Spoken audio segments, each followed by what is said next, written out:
আমরা একটু একটু আগের জায়গা থেকে আসি যে 6-7-8 তারিখে যা হয়েছে বা 5-6-7-8 তারিখে যা হয়েছে তার জন্য দায় আপনাকে নিতে হবে না, কিন্তু আপনি প্রোটেক্ট করতে চাইছেন কাকে? শেখ হাসিনা পালিয়ে যাওয়ার পর যে ঘটনাগুলি বাংলাদেশে ঘটেছে, যারা মারা গেছে, যাদেরকে মারা, এইটার জন্য কেন ইনডিমনিটিকে 3 দিন বাড়াতে হবে? আমি শফিক ভাইয়ের কাছে আসলেই এটা একাডেমিক ইন্টারেস্টে জানতে চাই যে এটা কেন, মানে কাকে? আমি কোনো ইনডিমনিটি, কাউকে ইনডিমনিটি দেওয়া হচ্ছে না, অনেস্টলি কাউকে ইনডিমনিটি। যারা ওই সময় দায়িত্বে ছিল, এই লোকগুলো কেন দায়িত্বে ফেল করা হয়েছে এটা নিয়ে কিন্তু আমরা কাজ করছি।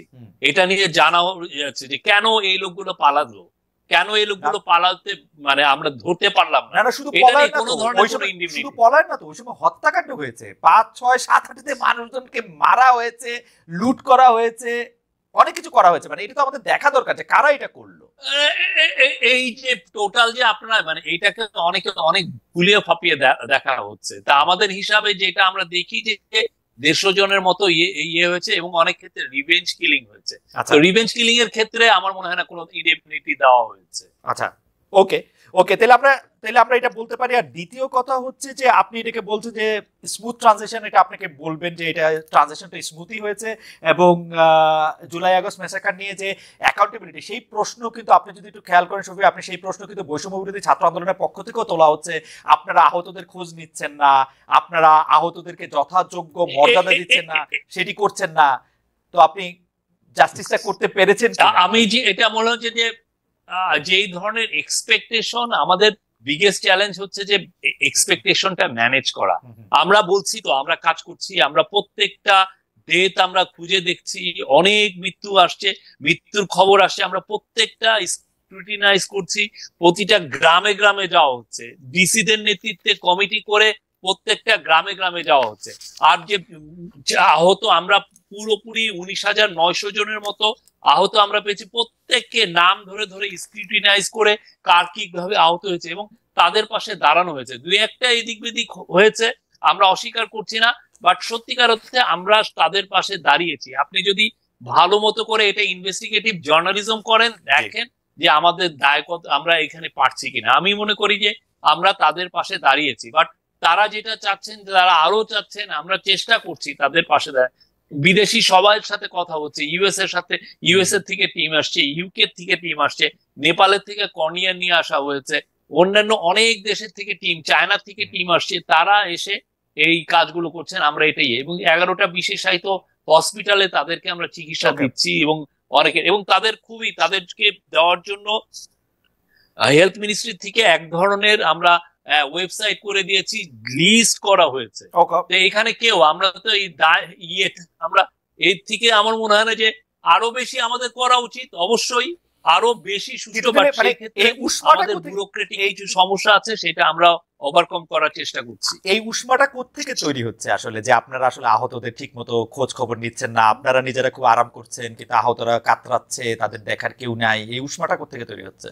আমরা প্রথম কথা হচ্ছে আমরা কেউ আরাম করছি না। আমরা মনে করি এটা একটা গণ অভ্যুত্থানের ফসলের, এটা একটা গভর্নমেন্ট, এবং এই গভর্নমেন্টের পুরো হৃদয়ের মধ্যে আছে এই ছাত্র জনতার যে স্যাক্রিফাইস তারা করলো। তো আমরা প্রতিনিয়ত, আজকে যে একজন বাবা এবং মা যখন কথা বলছিলেন, আমাদের গা শিহরিত হচ্ছিল। আমরা তাদের প্রতি, আমি বলবো যে আমাদের মানে ডেডিকেশনের কোনো অভাব নাই আমাদের ইয়েতে। বাট আমাদের যেটা হচ্ছে যে এক ধরনের, আমি বলবো যে আমি যেই ব্যুরোক্রেসিকে পেয়েছি সেটা খুবই ইনএফিশিয়েন্ট। সেই ব্যুরোক্রেসি নিয়ে আমার সর্বোচ্চ গতিতে কাজ করতে হচ্ছে, এটা আমি বলতে পারি।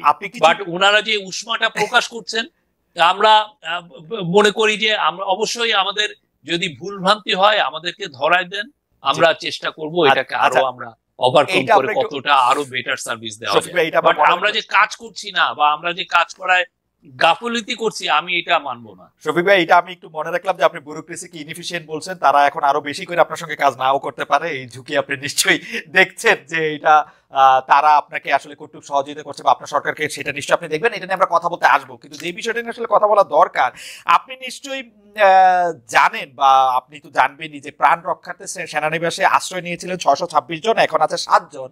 আইএসপিআর এরকম একটা বক্তব্য ছিল। এই 626 জন এখন কোথায়, এটা সরকার জানে কিনা? আমাদের এই প্রশ্নটা আছে এই কারণে যে আসলে আপনারা পিক এন্ড চুজ করছেন কিনা, মানে কি কারণে জুনায়েদ আহমেদ পলককে জেলে যেতে হলো এবং হাসান মাহমুদ হচ্ছে এখন বেলজিয়ামে আছেন, মানে দুইজন একসাথেই আটকা পড়েছিলেন বা আটকা আছেন এরকম কথা আমরা শুনেছিলাম, দেখে এই দুজনের নাম বললাম। কি কারণে যারা বাইরে যেতে পেরেছেন তারা কি কারণে যেতে পেরেছেন, যারা যাইতে পারেন না তারা কি কারণে যেতে পারেন না, এটা কারণটা কি আসলে? এটা কারণ হচ্ছে যে ওই ইয়ের সাথে বড় একটা, আপনি জানেন এই স্বৈরাচারের একটা বড় একটা ইনফ্রাস্ট্রাকচার সে রেখে গেছে। তাকে যে স্বৈরাচার বানাইছে তারা কারা? পুলিশের লোক, সিভিল ব্যুরোক্রেসির লোক, অনেকে তাকে বুড়ো, এবং তারা তার থেকে হেল্প করেছে। আমরা এসে যখন নিলাম 8 তারিখের পরে, আমাদের সর্বোচ্চ চেষ্টা ছিল কে কোথায় আছে, কাকে কিভাবে অ্যারেস্ট করা যায় সেটার জন্য। তো সেই ক্ষেত্রে যেটা হয়েছে যে আমাদের পুলিশকেও তো গুছানো হয়েছে। আপনার পুলিশের টপ লিডারশিপে কেউই অলমোস্ট ছিল না। তো আমি তো ওই কমান্ড স্ট্রাকচারটা প্রিপেয়ার করে যত দ্রুত আমার এগোনো যায় আমরা সেই কাজটা আমরা করেছি, এবং সেই অনুযায়ী অনেককেই অ্যারেস্ট করা হচ্ছে। তার মধ্যে 2-1 জন চলে গেছেন। আমরা মানে কি বলবো, আমরা চেষ্টা করেছি তাদেরকে কেননা তাদের সবার হাতে রক্ত, তাদেরকে অ্যারেস্ট করাটা আমাদের নৈতিক দায়িত্ব। আমরা সেই অনুযায়ী চেষ্টা করছি। শফিক ভাই, আর্মি কি কোনো পিকেট চুজ করছে? কাউরে যাইতে দিছে, কাউরে আপনার ঘরে রাইখা দিছে, কারোর? আমাদের কাছে এরকম কোনো এভিডেন্স নাই, সরি, এরকম কোনো এভিডেন্স নাই। মানে যারা পালাইছে তারা, মানে আপনারা সবাইই ধরতে চাইছেন কিন্তু কিছু হইলে পালাই গেছে, ব্যাপারটা কি এরকম? মানে মানে মানে হ্যাঁ, কিছু আপনারা তো, এবং আমাদের ধারণা এই পালানোটা ওরা 5 থেকে 8 তারিখের মধ্যেই পালিয়েছেন। কেননা 5 থেকে 8 তারিখে যে যাদের ধরার কথা ছিল, পুলিশ তো ছিলই, পুলিশ একটা স্টেটের একটা বড় একটা মানে উইং, গভর্নমেন্টের একটা উইং। তো তাদেরকে, পুলিশকে ধরা, পুলিশের এই কাজটা করা উচিত ছিল। কিন্তু দেখা যাচ্ছে পুলিশের টপ লিডারশিপ, ওইটা যেটা ডিক্টেটরের যে টপ লিডারশিপ, তারাই তো ছিল আসলে মেইন কিলার, তো তারাও পালিয়েছে। এই একটা অবস্থার মধ্যে আমরা এই লোকগুলোকে অনেক ক্ষেত্রে অ্যারেস্ট করতে পারি নাই। ওকে, আমি আবারও একটু অন্য প্রসঙ্গে আসবো, কিন্তু তার আগে আপনার প্রিয় বিষয় যেগুলি নিয়ে আপনি আসলে বহুদিন কাজ করেছেন, সেটা হচ্ছে অর্থনীতি।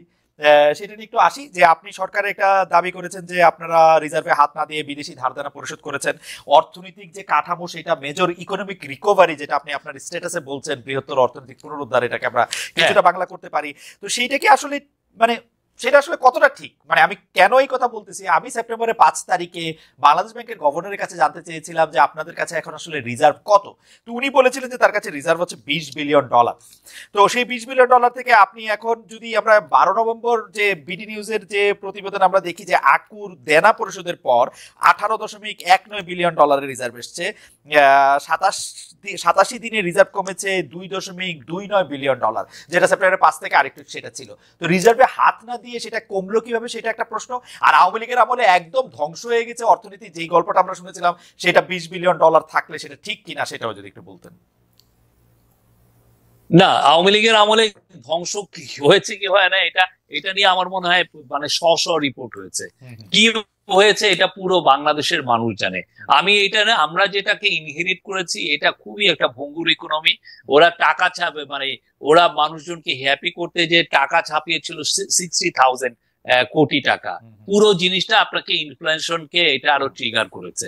আমরা এসে যেই ইয়ে পেয়েছি, সেটা দেখা যাচ্ছে যে রিজার্ভ ইজ ডিপ্লিটিং। আর আমাদের যেটা হয়েছে যে আমাদের এসেই আপনি ম্যাসিভ আকারে, আমার আজকে কাতার ক্যাশ বলতেছে যে আমার $1 বিলিয়ন দিতে হবে, কালকে আদানি বলতেছে যে আমার 900 বিলিয়ন, তারা 900 মিলিয়ন ডলারের ঋণ রেখে গেছে। তারা $1 বিলিয়ন কাতার দেশে ঋণ রেখে, এইটা তো আমার না পরিশোধ করতে হচ্ছে। এবং এটা এমন না স্টেট টু স্টেট না, এটা হচ্ছে যে আপনার একটা প্রাইভেট কোম্পানি, তাকে আপনার টাকাটা দিতে হবে। তো এই পুরো জিনিসটা তো আমরা দিয়েছি। আমাদের $2.5 বিলিয়ন একটা ইন্টারন্যাশনাল পেমেন্টের একটা অব্লিগেশন ছিল, সেখান থেকে আমরা $1.8 বিলিয়ন দিয়েছি রিজার্ভকে টাচ না করে।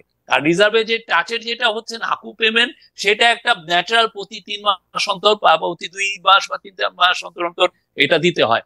আর ইকোনমির অবস্থা যদি দেখেন আপনি, এই সেপ্টেম্বরের দেখেন আমাদের প্রায় 7%, মানে 7% একটু কম আমার এক্সপোর্টের গ্রোথ, এবং অক্টোবরে এসে আমাদের গ্রোথ ছিল 21%-এর একটু নিচে। তো এটা তো আমি বলবো যে ম্যাসিভ, মানে আমাদের ইকোনমির মূল যেটা, দুইটা স্তম্ভ, একটা হচ্ছে রেমিটেন্স আর একটা হচ্ছে এক্সপোর্ট, দুইটাই খুবই ভাইব্রেন্ট আমরা দেখছি। আর আরেকটা জিনিস যেটা আমরা এসে সাথে সাথে করেছি, অপ্রয়োজনীয় যেগুলো যেগুলো জায়গায় ব্যয় ছিল, আপনি আজকে যদি ডেলি প্রথম আলো দেখেন, সেখানে ফয়জুল কবির খান এই ব্যাপারে খুব বিস্তৃত লিখেছে, আমরা কোটি কোটি টাকার অপ্রয়োজন আমরা এগুলো সব বন্ধ করে দিয়েছি।